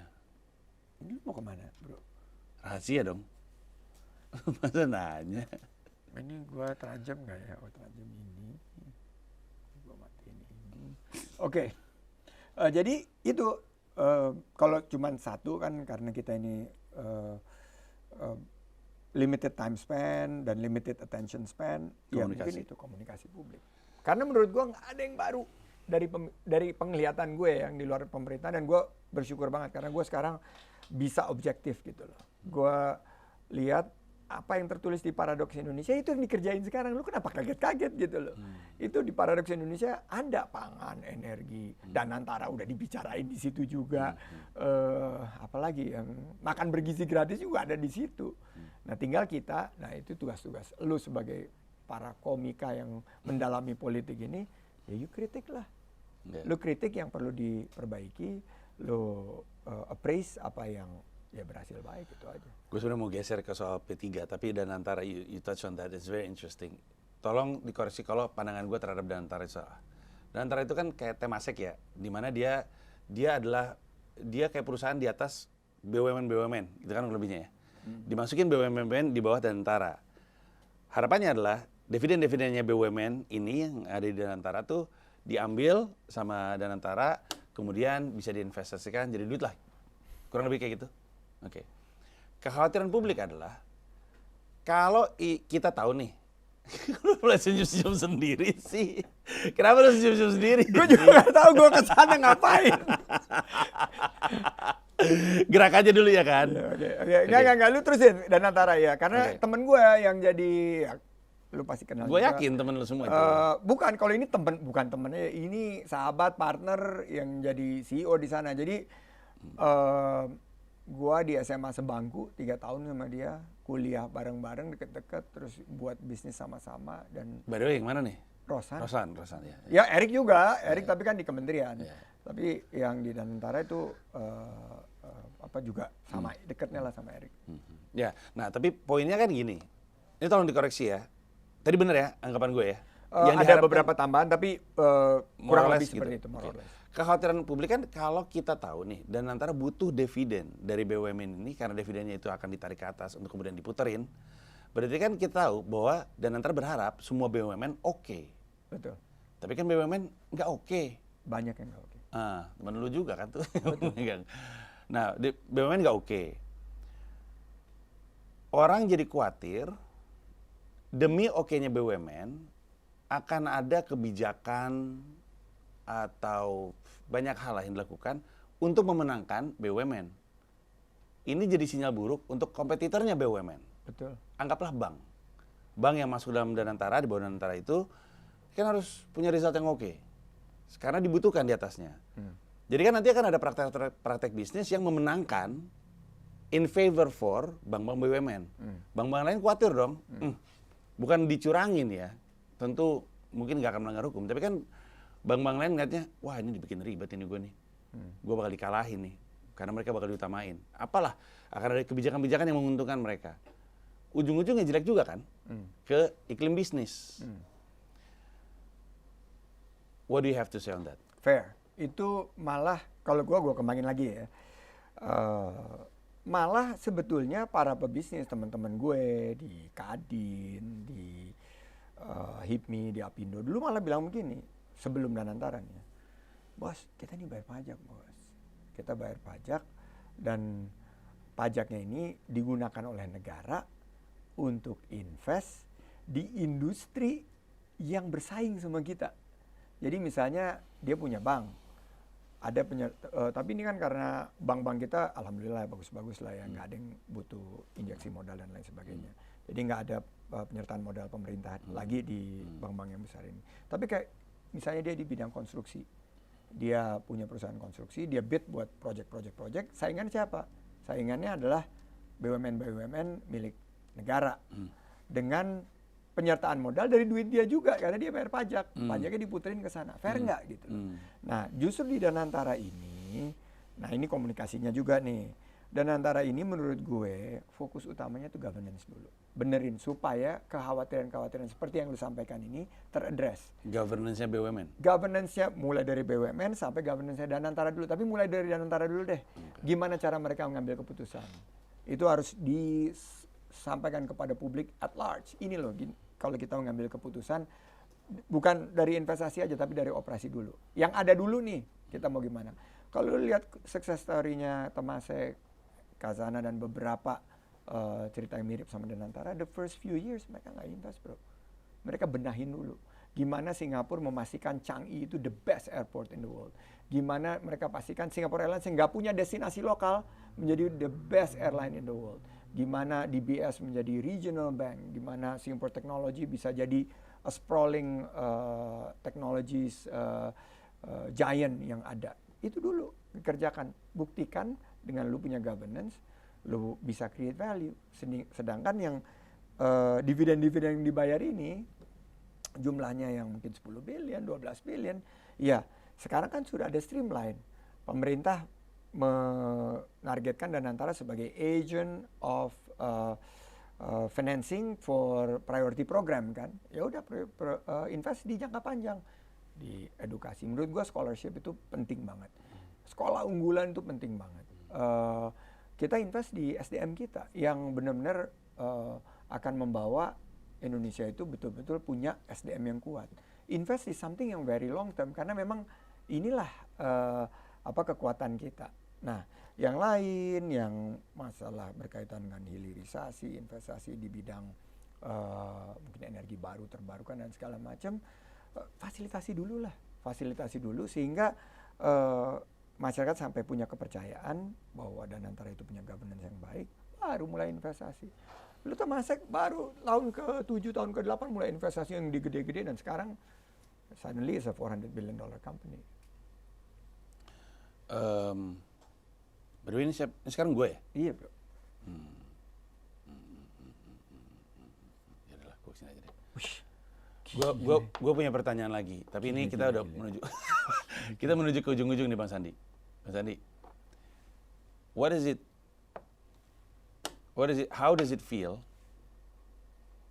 to lose twice, quite a big loss as well? Kayak misalnya kalau Pilpres itu satu ya. Yeah.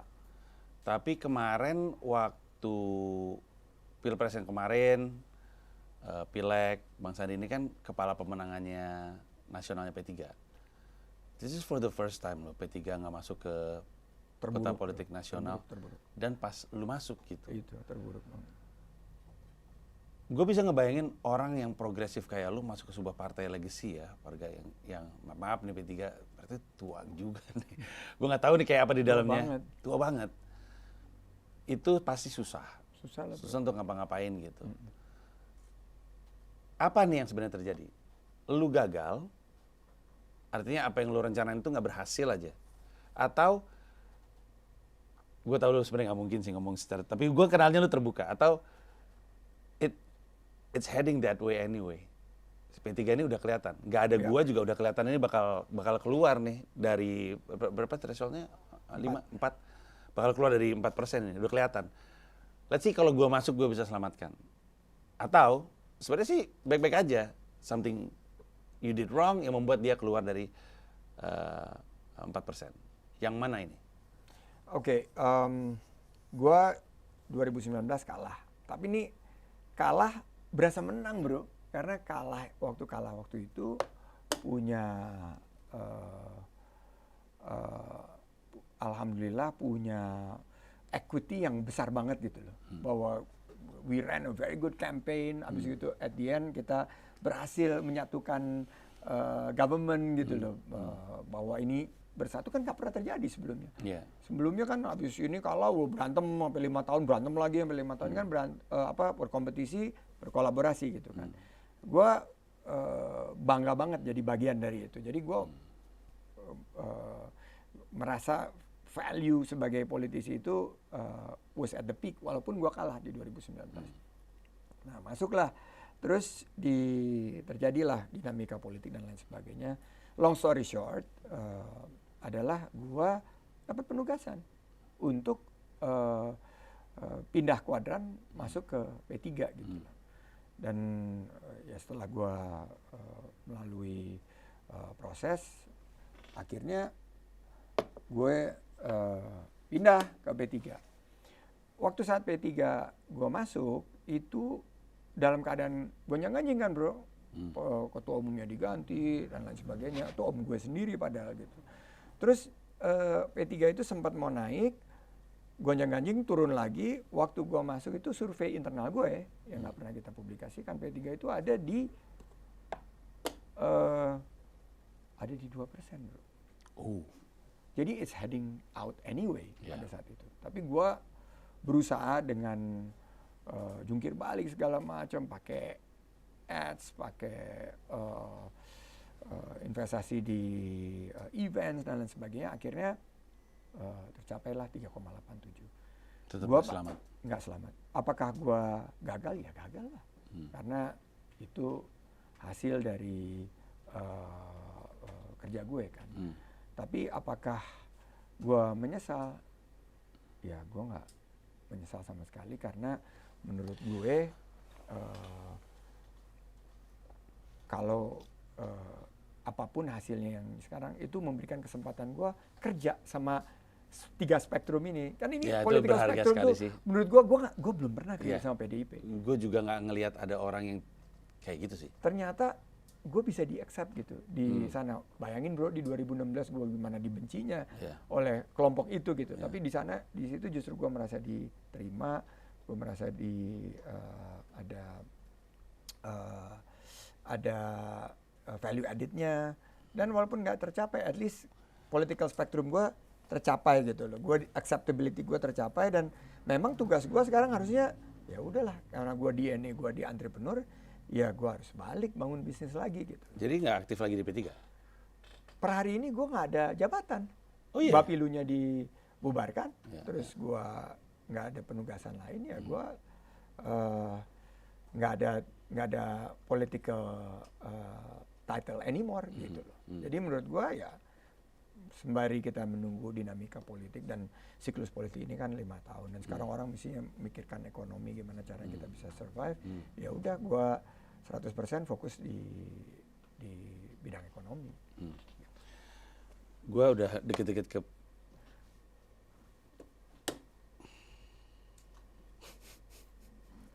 remis ya remis. Karena lu udah pasti udah. Kita udah berapa lama sih durasinya? 1,5 jam. 1,5 jam. Buset. Main speed aja apa kita nih?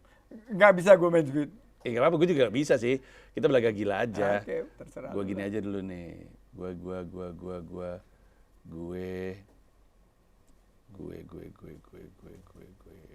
kesini deh. Nah, tuh.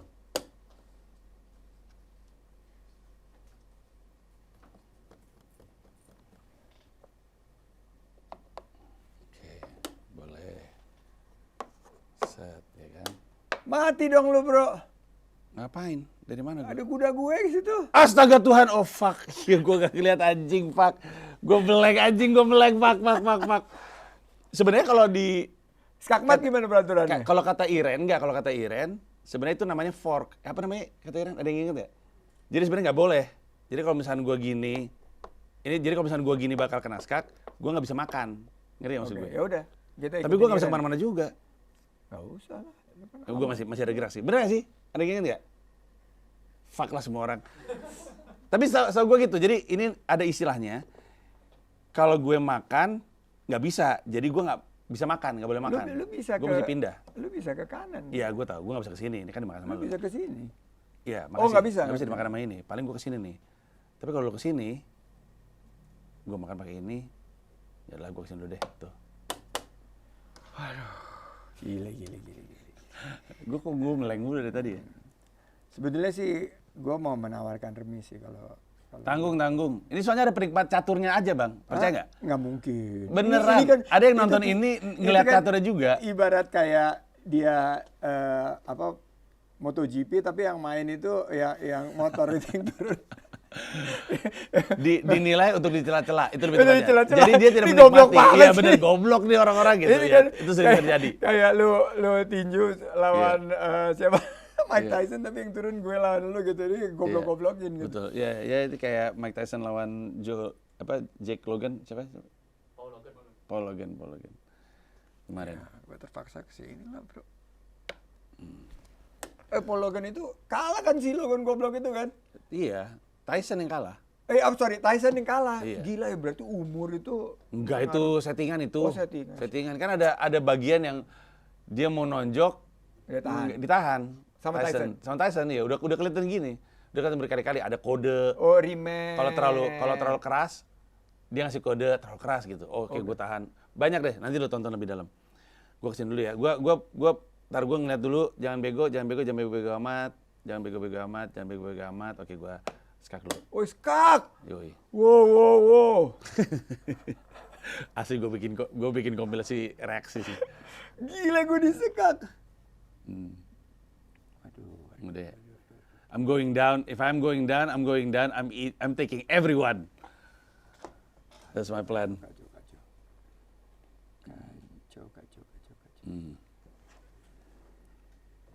Gue nanti punya pertanyaan terakhir nih soalnya. Dari tadi terakhir melulu. Iya makanya tanggung. Gue selesaiin ini dulu baru nanti gue terakhir dah. Tetap nggak mau remis lo ya, lo orang ini. Bukan tanggung. Optimis ya. Bukan optimis. Nggak mau remis karena optimis. Pantun nggak sih? Ya itu yang menciptakan OKOC itu maksudnya. Datang dari mulut yang menciptakan OKOC itu. Itu brand kuat banget loh. That's a good one. That's a good one. Itu salah satu strength-nya lo. Gue akuin. Dan gue omongin di mana-mana. Gue sampai setiap kali orang debat sama gue, mereka berhenti di poin ketika gue tanya sama mereka. Sekarang gini deh, waktu pilkada Anies Sandi dan Ahok Jarot, kita ngomong apa adanya aja. Sebutin programnya Anies Sandi, kesebut semuanya. Sebutin programnya Ahok Jarot, nggak ada yang keluar. That's how strong the brand of a program. OKOC, OKO Trip.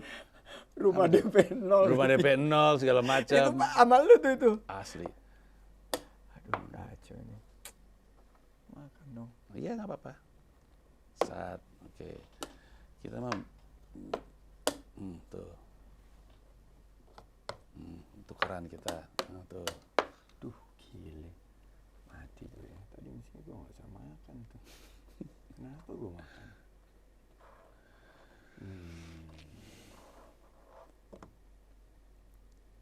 Lu cuma ada 2 benteng loh bro. Iya makanya. Gue juga ada 2 benteng sama 1 kuda. Gua Spartan, 300 Spartan. Sat.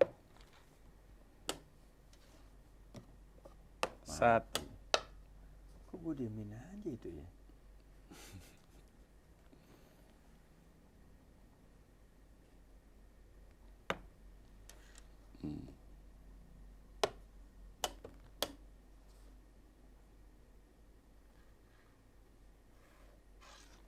Biasanya gue kalahnya di sini nih. Karena suruh main cepet gue.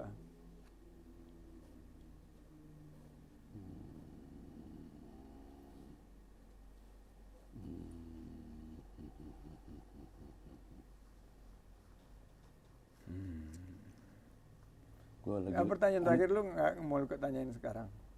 Harus pas nutup. Tanggung. Udah gue belaga gila aja deh. Gile. Kok berani gitu loh ya?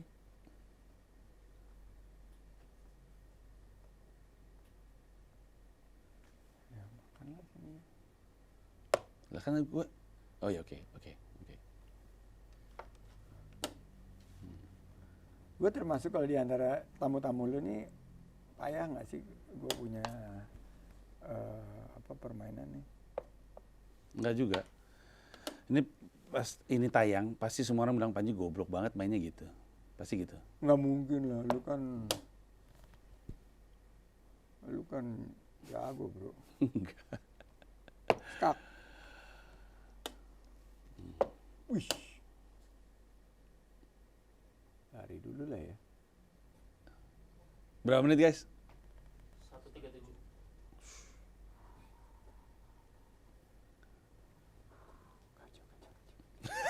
Kenapa sih? Yang lagi kalah tuh gue tau. Gue skak deh. Waduh.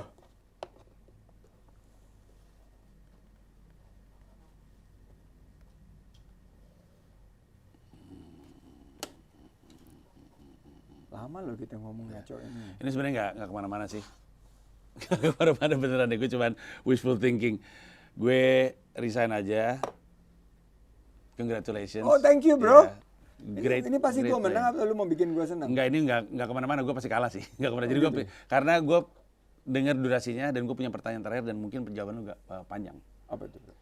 Gue sebenarnya pertanyaan gini. Tapi I'm going to frame it also. The question is, apakah lu masih punya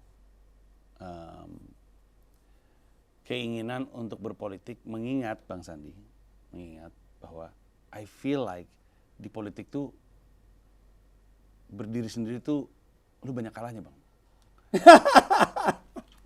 Gue ceritain waktu pilkada itu kalau nggak Mas Anies masuk, semua mecahin rekor muri keliling-keliling itu nggak jadi apa-apa tuh, correct? Waktu sama Pak Prabowo juga nggak ngangkat, correct? Beda kan ketika Pak Prabowo ini faktor penambahnya loh. Waktu Pak Prabowo dengan Bang Sandi, Pak Prabowo dengan Gibran. Faktor penambahnya tuh Iyalah, jauh lah. Oke lah. Oke lah. Oke, understood. Tapi waktu di P3 juga faktor penambahnya nggak ada. Artinya adalah politik itu kan sebuah arena di mana nilai lu di mata masyarakat itu jadi krusial. Berapa sih suara yang didapat dari Sandi ini? Seberapa membantu sih Sandi terhadap apa yang lagi kita usahakan? Bang Sandi itu berkali-kali kelihatan bahwa faktor penambah dari Bang Sandi itu nggak ada. Artinya rakyat itu kayak nggak responsif sama lu sebagai politisi. Sebagai profesional disuruh megang Kementerian Pariwisata dan Ekonomi Kreatif, lu kan kerja untuk presiden.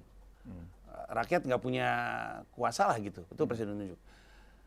Tapi balik lagi ke pernyataan gue tadi, rakyat itu kayak nggak responsif sama lu. Rakyat itu kayak nggak makan lu. Yang mana buat gue aneh, pinter iya, tahu gimana cara ngomong. Maaf, for me to use, fucking brilliant, fucking smart. Lihai dalam politik, kalau nggak masuk ke 3 poros. You have everything, ganteng, muda, dunia model, bisa main catur jago. You have everything. I do not understand what's going on. I really don't understand.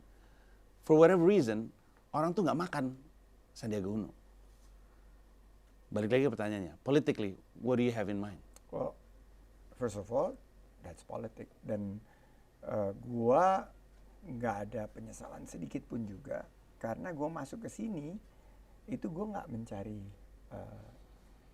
mencari yang melebihi daripada kontribusi gua. Gua cari adalah pengabdian kan. Mungkin ini klise ya, tapi gua tuh jadi pengusaha tuh, gue bersyukur banget gitu. Banyak sekali yang gue dapatkan dari Indonesia. Gue berpikir apa kontribusi gue yang bisa gue berikan buat Indonesia. Sekarang kontribusi gue ya nggak di politik lah bro. Redup politik gue. Sekarang lo lihat di mana yang bisa mengakomodir gue. Yes, we were extremely successful. Out of nowhere bro, 2016-2017 kita campaign.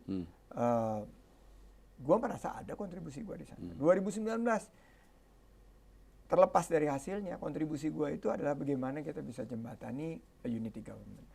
2024 kemarin, banyak yang bilang gue kena prank, gue salah langkah dan lain sebagainya. Padahal gue yang paling pertama believe in Prabowo. Tapi gue nggak merasa bahwa itu adalah a cardinal mistake gitu loh. Bahwa wah, ini sebetulnya enggak. Tapi gue kan bisa lihat dari sisi yang lain.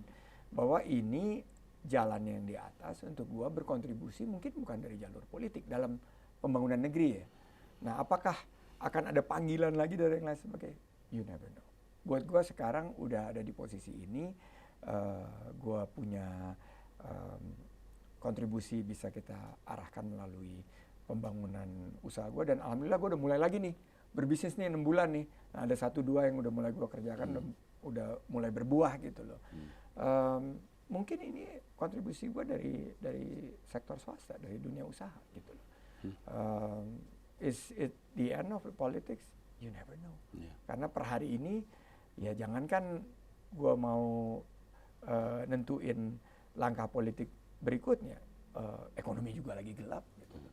Jadi kita harus fokus di hal-hal yang lo memang bisa memberikan nilai tambah. Dan itu gue lihat nilai tambahnya ada di usaha yang gue lagi lakukan sekarang. Bang Sandi, thank you for a very candid answer. Makasih banyak. Thank you. Talk show menyenangkan kan? Menyenangkan banget. Apalagi kalau menang, bro. Oke, let's go. Thank you so much. Pengen 3 jam, bisa aja.